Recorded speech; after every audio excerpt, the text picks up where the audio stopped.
रावचं काल रात्री आपण एक ट्विट केलं, इस्लामाबाद टॉक्स नावाचं होल्डिंग आपण त्याच्यामध्ये ट्विट केलेलं आहे एक्सपोज. हो, मग त्यात तुम्ही पण समजून घेतलं पाहिजे ना. जगातली सगळ्यात मोठी घडामोड, ज्याच्याकडे अख्ख्या जगाचं लक्ष आहे,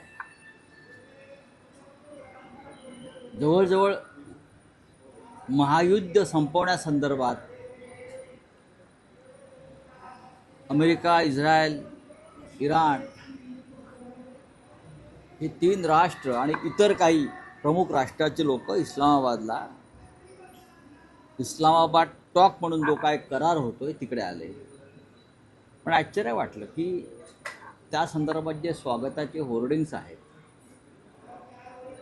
किंवा प्रसिद्धीची जे मटेरियल, त्याच्यावरती तिकडल्या प्रधानमंत्र्याचा फोटो नाही, तिकडल्या इतर राजकारण्यांचे फोटो नाही. एक आदर्श असं चित्र दिसलं पाकिस्तानमध्ये. खास करून जर अशा प्रकारचा इव्हेंट भारतामध्ये असता तर काय असतं, सगळ्यात आधी भारतीय जनता पक्षाच्या लोकांनी होर्डिंग लावले असते.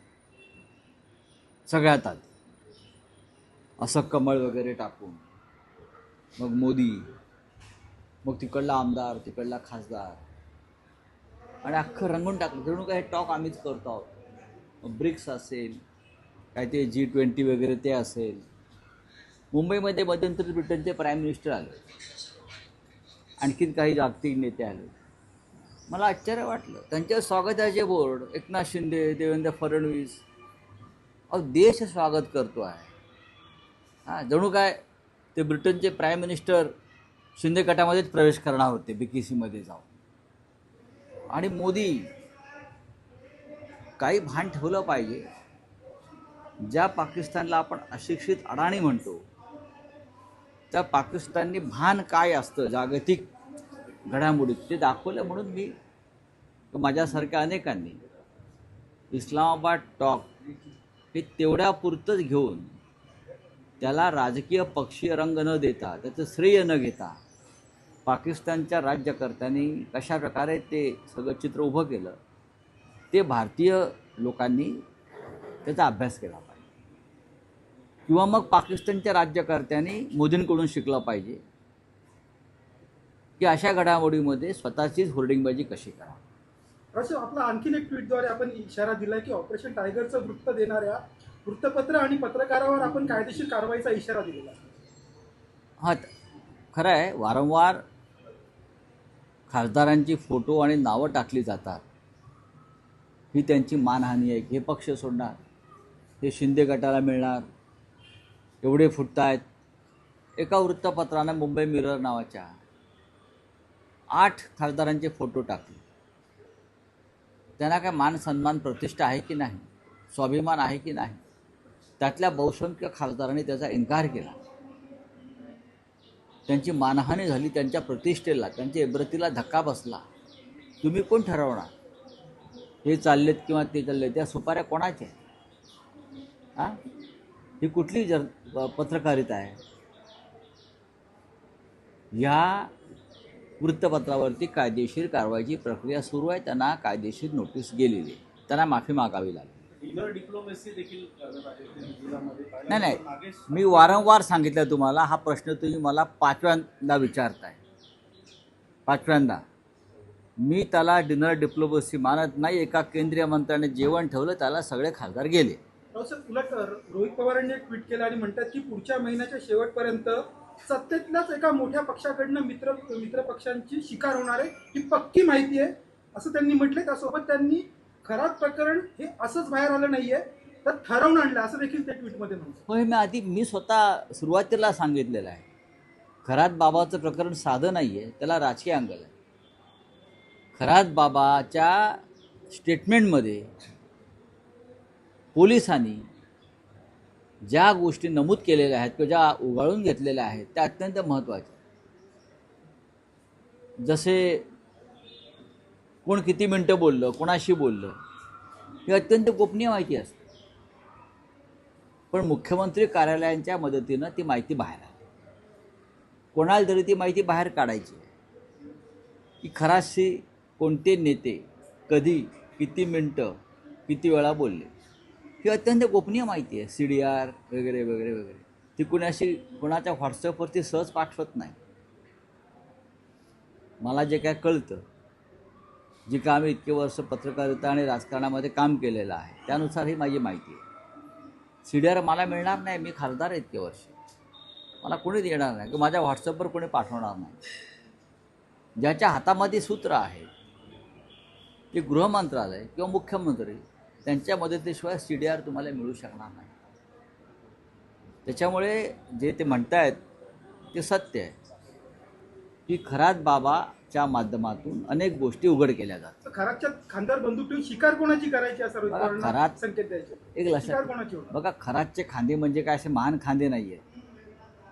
एका ढोंगे बुवाचे खांदे आहेत. पण या ढोंगी बुवाच्या पायाशी चरणाशी बसून फडणवीस मंत्रिमंडळातले काही मंत्री, राजकारणी, अधिकारी जे का उपद्व्याप करत होते त्याची माहिती समोर आली का आपोआप सगळ्यांचे बळी जातीलच. फडणवीस हे देवेंद्र फडणवीस हे अशा बाबतीमध्ये त्यांचा तो छंद आहे बळी घेणं हा. सुधाकरराव नायकांचं एक वाक्य होतं, शिकार टप्प्यात आले की बार उडवायचा. फडणवीस म्हणजे सुधाकरराव नाईक नाहीत, पण त्यांना अशा प्रकारच्या शिकारीचा नाद आहे. सरकारकडे अनेक पुरावे आहेत, जेलमध्ये आयुष्यभर राहतील असे पुरावे सरकारकडे आहेत. कोणाचे? खरात संदर्भातले पुरावे. बघा, आता खरात हा विषय मागे पडला आणि खराच्या माध्यमातून जे शिकार होणार आहे ते विषय महत्त्वाचे आहे. खरातचं काय होणार आहे सगळ्यांना माहिती आहे. खरात फाशीवर जाईल, खरातला जन्मठेप होईल, या सगळ्या गोष्टी सोडून द्या.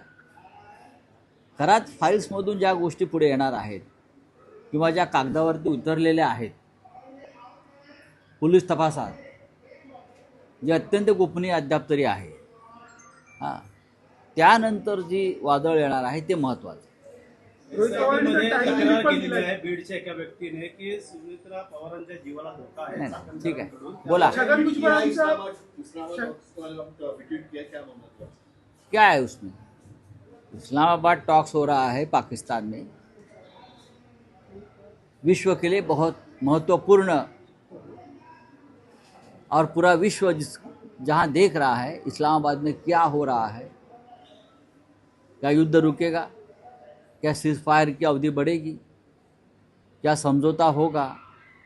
लेकिन एक बड़ा इवेंट, एक बड़ा वर्ल्ड इवेंट इस्लामाबाद में होने के बावजूद भी वहाँ के जो प्रधानमंत्री जी ने या उनके सरकार ने जो पब्लिसिटी किया है इस्लामाबाद टॉक, देखने लायक है. किसी भी होर्डिंग्स या बैनर पर प्रधानमंत्री का या किसी मंत्री का या किसी राजकीय नेता का फोटो नहीं है. हाँ, अगर हमारे यहाँ ये इवेंट होता तो क्या होता? सबसे पहले वहाँ के लोकल बीजेपी के लोगों के फ़ोटो लगते, कमल का फूल आता, जैसे कि ये कमल के फूल से ही ये सब कुंज विहारी निकले हैं.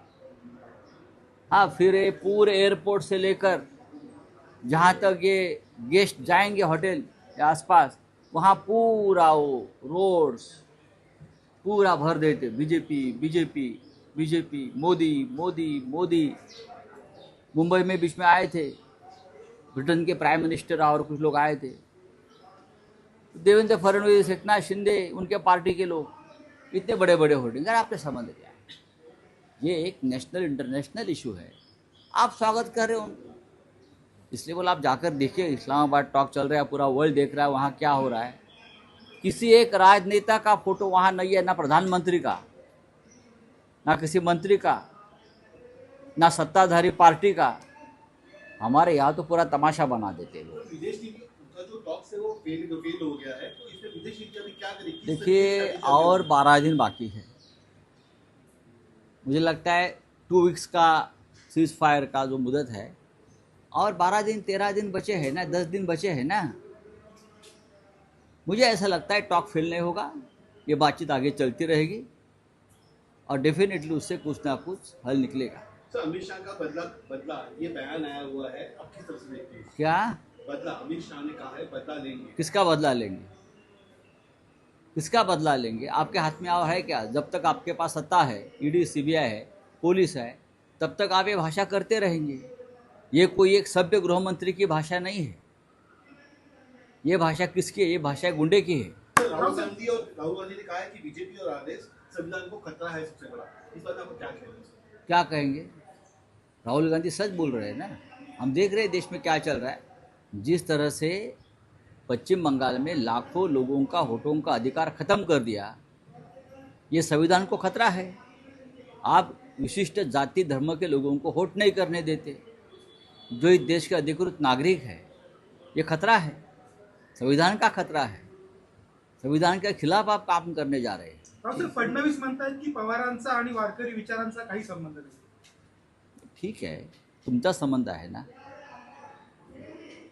या देशामध्ये किंवा या जगामध्ये फक्त देवेंद्र फडणवीस आणि त्यांच्या लोकांचाच हिंदुत्वाशी संबंध आहे। बाकी सगळे लोक बाहेर जन्माला आले आहेत। फक्त भारतीय जनता पक्षाचे लोकच हिंदुस्थानात हिंदू म्हणून जन्माला आले असं त्यांना म्हणायचं आहे। बाकी आम्ही सगळे जे लोक आहोत, आम्ही सगळे ज्यांनी या महाराष्ट्रात हिंदुत्व रुजवलं आणि हिंदू म्हणून देवेंद्र फडणवीसांनाही जगायला शिकवलं बाळासाहेब ठाकरेंनी, ते आम्ही काही आता आमचं काय काम नाही। आता ते शंकराचार्य आहेत, ते शंकराचार्य आहेत ना। आता ते आपापल्या मठात बसून हिंदुत्वाचा विचार जो मांडतात, जो काय मांडतात आपल्याला माहिती आहे। ते जे हिंदुत्व मांडतात ते हिंदुत्व नाही, त्यांचं हिंदुत्व खराचं हिंदुत्व आहे। भाजपचं हिंदुत्व आहे खराचं हिंदुत्व आहे। भाजपचं हिंदुत्व तो कोणी अजून एक बुवा पकडला नाही, यंदे काय फंदे एरंडे, त्यांचं हिंदुत्व आहे, जे आम्ही कधीच स्वीकारलं नाही। चला, थँक्यू।